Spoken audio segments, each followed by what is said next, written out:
अस्य श्रीबुधकवचस्तोत्रमन्त्रस्य कश्यपऋषिः अनुष्टुप् छन्द बुद्धो देवतायै बुधपीडाशमनार्थं जपे विनियोगरू बुधस्तु पुस्तकधरः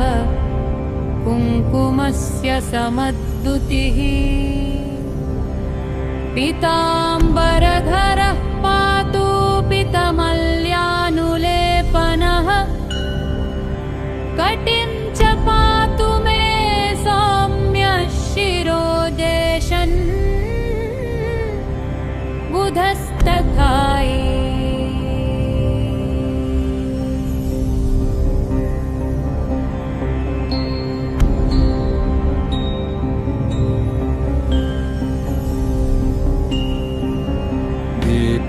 ज्ञानमय पातु श्रोत्रे पातु निशाप्रियलूकी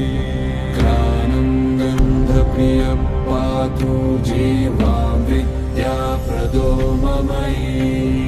कण्ठं पातु विधोः पुत्रो भुजा पुस्तकभूषणरूती वक्षः पातु वराङ्गस्य हृदयं रोहिणी सुतहि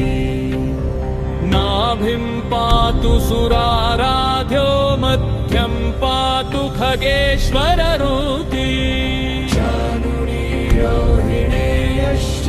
पातु जङ्घे स्किलप्रदहि पादौ मे बोधनः पातु पातु सौम्योऽस्खिलं वपुरूती कवचं दिव्यं सर्वपापप्रणाशनमयी सर्वरोगप्रशमनं सर्वदुःखनिवारणम्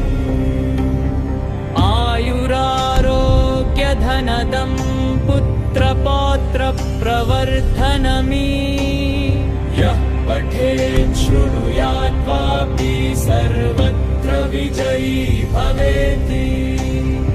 इति श्रीब्रह्मवैवर्तपुराणे बुधकवचं सम्पूर्णम्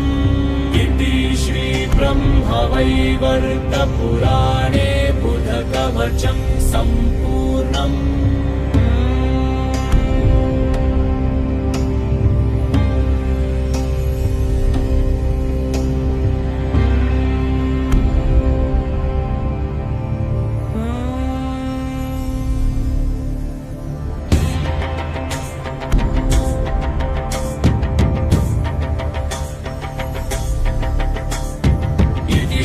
ब्रह्मवैवर्तपुराणे बुधकवचं सम्पूर्णम्।